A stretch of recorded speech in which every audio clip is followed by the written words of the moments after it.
Assalamualaikum warahmatullahi wabarakatuh. Perkenalkan, saya Meli Chandra dari Maintenance Planning and Warehouse. Pada kesempatan kali ini, saya akan membawakan Sekitalk Online bulan Agustus dengan topik kebersihan dan kerapian atau housekeeping yang merujuk pada SOP Bismart 0793. Sebelum memasuki materi, saya ingin menyampaikan Seki Moment mengenai cara mencuci tangan berdasarkan rekomendasi dari WHO. Terdapat 6 langkah. Yang pertama adalah gosok kedua telapak tangan, kemudian gosok punggung tangan dan sela-sela jari-jari, lalu gosok telapak tangan dan sela jari-jari tangan bagian dalam, kemudian gerakan mengunci jari-jari sisi dalam, lalu dilanjutkan dengan gerakan ibu jari diputar, bergantian tangan kanan dan kiri, dan lalu merapatkan ujung jari dengan telapak tangan, lalu diputar, bergantian bagian telapak tangan kanan dan kiri. Adapun agenda terbagi menjadi 4, yaitu tujuan, ruang lingkup, kebersihan dan kerapian tempat kerja, lalu terakhir adalah kesimpulan. Tujuan dari SOP Bismart 0793 adalah memberikan arahan terkait pengelolaan kondisi lingkungan kerja yang aman, sehat, dan nyaman yang dapat berpengaruh pada kondisi keselamatan dan kesehatan pekerja. Ruang lingkup dari SOP ini adalah semua fasilitas badak LNG di bawah kepemilikan badak LNG, yaitu perkantoran, bangunan, area operasional, tempat tinggal, dan area rekreasi lainnya. Adapun pengertian dari kebersihan dan kerapian tempat kerja terkait dengan penyediaan pencahayaan yang memadai, penataan jalur sumber energi yang baik, penyediaan fasilitas untuk penyimpanan yang efisien, serta pengelolaan limbah. Manfaat dari kebersihan dan kerapian tempat kerja yang pertama adalah meningkatkan efisiensi kerja individu melalui tempat kerja yang aman, mengurangi adanya bahaya yang mempunyai potensi terhadap kejadian CQ, menciptakan kesan yang baik bagi tamu dari luar, dan meningkatkan kesadaran personel untuk menghindari penyimpangan. Peraturan kebersihan dan kerapian diklasifikasikan berdasarkan jenis fasilitas ataupun topiknya. Yang pertama, bangunan, kedua, jalur gang, ketiga, area kerja, keempat, bahaya di perkantoran, kelima, sanitasi, keenam, perkakas tangan atau hand tools, ketujuh, sumber atau distribusi energi, kedelapan, penyimpanan material, kesembilan, pencahayaan dan sirkulasi udara, dan kesepuluh, sampah dan limbah. Dari sekian banyak topik di atas, memiliki berbagai macam syarat dan kriteria yang harus dipenuhi. Namun, pada umumnya, syarat-syarat tersebut adalah mengenai pencahayaan, di mana pencahayaan dan penerangan yang cukup, baik di area kerja, jalur gang, ataupun sudut gelap. Penerangan tidak boleh menimbulkan panas berlebih, kenaikan suhu lebih dari 32 derajat Celcius, lampu dijauhkan dari bahan mudah terbakar, lalu tempat kerja yang digunakan di malam hari harus disediakan alat penerangan darurat. Syarat umum selanjutnya adalah memiliki sirkulasi udara yang baik di area kerja, sehingga dapat terhindar dari bahaya gangguan debu, gas, uap, dan bauan. Ruang udara masing-masing orang minimal 10-15 meter kubik untuk menjaga kualitas udara dalam ruangan. Syarat selanjutnya, memiliki suhu udara yang layak, dinding tidak basah atau lembab, sehingga baik untuk pernafasan bekerja. Suhu berada pada kisaran 20-25 derajat Celcius untuk area perkantoran. Syarat yang keempat, permukaan kerja tidak boleh licin. Lantai tempat kerja harus terbuat dari bahan yang keras, tahan air, dan tahan bahan kimia yang merusak. Syarat yang kelima, menata peralatan dan bahan dengan rapi untuk menghindari bahaya barang terjatuh.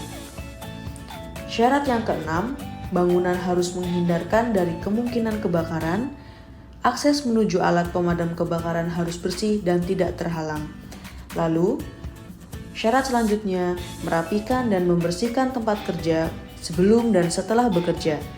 Adapun lantai dan meja kerja harus terbuat dari bahan yang sesuai dengan pekerjaan yang dilakukan dan mudah dibersihkan. Mengenai area lalu lintas dan pintu keluar harus ditentukan dengan baik. Tanda rambu keselamatan harus terpasang dengan baik. Menjaga supaya tangga, lorong jalur gang dan pintu darurat tidak terhalang, bersih dari sampah, dan tidak boleh ada bagian yang menonjol atau lubang yang bisa menyebabkan terpleset atau terjatuh. Pintu keluar ataupun pintu emergensi tidak boleh terkunci dan sulit untuk dibuka, adapun minimal dari lebar jalur keluar adalah 0,7 meter. Untuk instalasi kabel listrik ataupun kabel telepon harus rapi dan aman. Jangan meletakkan kabel listrik bertegangan di bawah karpet karena dapat terkikis secara perlahan dan terbakar. Kabel listrik, pipa, dan selang tidak boleh dibiarkan melintang di jalur gang atau area kerja. Air, sampah, atau bahan terbuang lainnya harus dikumpulkan dan dibuang ke tempat-tempat yang rapi dan sesuai, tidak boleh terakumulasi di jalur akses sehingga harus dibuang sesering mungkin, terutama sampah mudah terbakar. Pembersihan terus-menerus dengan metode vakum mungkin diperlukan untuk debu berbahaya dan atau material yang mungkin dapat terlepas di udara seperti mengandung silika bis, proses sandblasting, atau asbes. Tempat sampah dan limbah harus bersih dan tidak ada lalat, nyamuk, atau serangga. Lalu saluran drainase harus dapat diisolasi, misal dengan sekat atau pembatas. Melaksanakan hanya metode pembuangan yang disetujui pada area berikut. Yang pertama, sampah dan limbah wajib dipisahkan dan dimasukkan ke dalam tempat yang sesuai. Kedua, kertas, kantong plastik atau lembaran dan barang lainnya yang mudah terbawa oleh angin harus diikat dengan erat. Ketiga, minyak, pelumas, dan limbah yang mudah terbakar lainnya harus dibuang sesegera mungkin. Beberapa syarat spesifik akan saya jelaskan, salah satunya adalah mengenai sanitasi. Adapun beberapa syarat yang harus dipenuhi adalah toilet terpisah untuk laki-laki dan perempuan, lantai dan dinding toilet harus selalu bersih, pintu toilet dapat ditutup dengan mudah, dinding toilet setinggi 1,5 meter dari lantai terbuat dari bahan yang mudah dibersihkan. Dibersihkan oleh pekerja tertentu, jumlah toilet disesuaikan dengan jumlah pekerja, dan memenuhi syarat berikut, yaitu tidak berbau, tidak ada kotoran terlihat, tidak ada lalat, nyamuk atau serangga, harus selalu tersedia air bersih yang cukup dan minimal dibersihkan 2-3 kali sehari. Untuk topik hand tools, terdapat beberapa persyaratan khusus antara lain, alat listrik diperiksa secara teratur dan saat sebelum melakukan pekerjaan.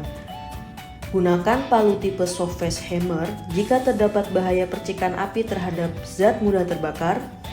Alat pemotong seperti bor dan pahat harus dijaga tetap tajam. Alat yang tidak lagi digunakan harus disimpan dalam rak penyimpanan. Saat bekerja di ketinggian, hand tools harus diikat dan diletakkan dengan hati-hati agar tidak terjatuh. Lalu, matikan perkakas listrik sebelum memutuskan sumber listriknya. Kemudian terkait topik penyimpanan material, beberapa persyaratan spesifik antara lain, zat yang mungkin bereaksi satu sama lain yang dapat menghasilkan panas atau ledakan tidak boleh disimpan di tempat penyimpanan yang sama. Semua material harus disimpan menggunakan penyangga dan atau ikatan jika perlu untuk menghindari terjatuh atau mencegah bergerak. Material harus ditumpuk pada tumpuan yang stabil. Tumpukan material tidak boleh menghalangi penglihatan di jalur gang ataupun di jalan keluar. Tumpuk material dengan jarak 0,5 meter dari sprinkle atau nozzle discharge system FM200. Landasan tabung gas terkompresi dan kontainer harus kuat untuk mencegah bergerak dan jatuh. Barang yang lebih berat disimpan di rak bawah. Area khusus harus disediakan untuk penyimpanan bahan baku termasuk material berbahaya, pekerjaan yang telah selesai, peralatan dan aksesoris khusus. Lalu, pasang label dan sediakan lembar data keselamatan untuk material yang berbahaya. Adapun kesimpulan dari SecuTalk pada hari ini adalah di mana semua personel di semua area badak LNG wajib mengikuti arahan terkait pengelolaan kondisi lingkungan kerja yang aman, sehat dan nyaman, dan dapat berpengaruh pada kondisi keselamatan dan kesehatan pekerja, serta mencegah potensi munculnya kejadian secu. Demikian yang dapat saya sampaikan. Terima kasih. Wassalamualaikum warahmatullahi wabarakatuh.